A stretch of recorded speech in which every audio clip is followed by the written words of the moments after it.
Good morning and how are you? I'm back with another recipe, and today's recipe is one of my all-time favourite wine recipes. It is fennel wine. I love licorice and I love aniseed and I love fennel because all those flavours come together in your wine glass for you to sip and for you to enjoy. It's divine, it's delightful, so we should start making this wonderful fennel wine. You don't need much fennel at all to make this wine brilliant. All you need is one chunk, one clove, one bulb, one of these. About 200 grams worth I think it is, but you don't need a great deal. A little bit of the fennel goes a long way to flavouring your glass. My fennel is a bit bashed, it's a bit bruised, and that's fine. It all adds to the flavour. It doesn't really matter. As long as it's not mouldy or gone off, you can use it. And it's all the shop had here on my island, so beggars can't be choosers. It will make a wine at about 10 to 11%, so easy for summer drinking. It's light, refreshing, lovely, enjoyable. First thing we need to do is chop and slice up your fennel. I just love that delicate licorice aniseed aroma that comes off of the chopped up fennel. Next step we need to do is throw it into your saucepan. Your entire bulb, your entire root, just put it into your saucepan. Easy as that. And then you want to grab yourself 1 kilogram of granulated sugar. You do not want to be using candy floss sugar or brewing sugar or sucrose for this recipe. You want to be using granulated sugar to bring out that sweetness to complement the licoricey aniseed flavour and aroma in your glass. Of course, you can use brown sugar if you so wish for this recipe. However, I do find that the nutty molasses flavour of the brown sugar overpowers the delicate fennel aroma and taste in your glass. And then on top of your delightful fennel, you want to pour over your 1 kilogram of sugar. Just whack it over on top. Nothing fancy, no frills. Winemaking is not difficult. Follow simple principles. You need sugar, you need your flavouring, you need water to dilute that sugar and turn your solid into wine. And that's it. And then your yeast. Simple.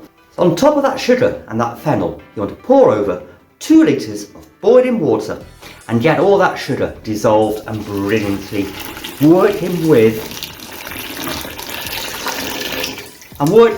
that fennel to release all the juice and flavour that that vegetable holds. Is a herb vegetable? It's a vegetable, I'm sure.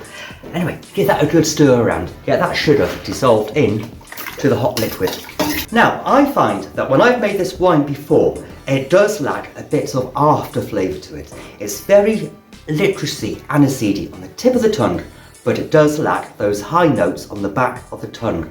So, I am adding to my boiling water and sugar and fennel 2 or 3 cloves and 2 or 3 peppercorns, just to provide that back note, that bit of heaviness and taste that carries forward, that makes you want to lunge forward for another sip of your wine.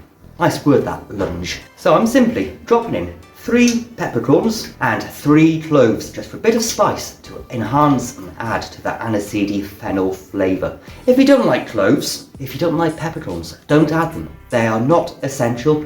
I just prefer that little bit of mixed spice at the back of the throat. Of course, if you don't like fennel, don't make this recipe. It may not be one for you, but I'm sure your friends would enjoy it. What we need to do now is whack this saucepan onto the stove and bring it to a gentle simmer for about 10-15 minutes or so, just to extract all that flavour from the fennel, the cloves and the peppercorn. Let that juice absorb all the flavour for your wine. Brilliant stuff. So I'll be back in a minute now when this has had a good simmer for about 10 minutes. And I'm back. My fennel has been stewing and simmering for about 10-15 minutes or so whilst I had a cuppa. It has filled the kitchen with a divine aniseedy licorice aroma and it's brilliant. This is going to be such a joy to drink. What we need to do now with our wine is strain out all of that lovely fennel and cloves and peppercorns into another container and then into our demijohn. Fantastic. So I'm going to pour this through a sieve and extract all the bits that we don't really want in our wine. And the aroma coming off it is heavenly. Beautiful. And then I'm going to pour that straight into a clean, sanitised, sterilised demijohn. Hot, hot, hot, hot, hot, hot. I've lost my funnel again. I'm always misplacing my funnel.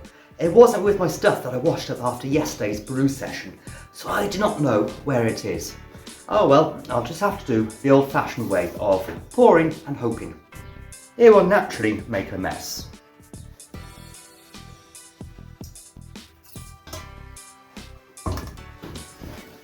That there is smelling delicious and divine. I can't wait to drink this wine next spring. It should take about 3-6 months to mature and become heavenly. And now we just need to top up the demijohn to the shoulder with cold water before we add the last vital ingredient, and that is the yeast. So just top it up to shoulder level.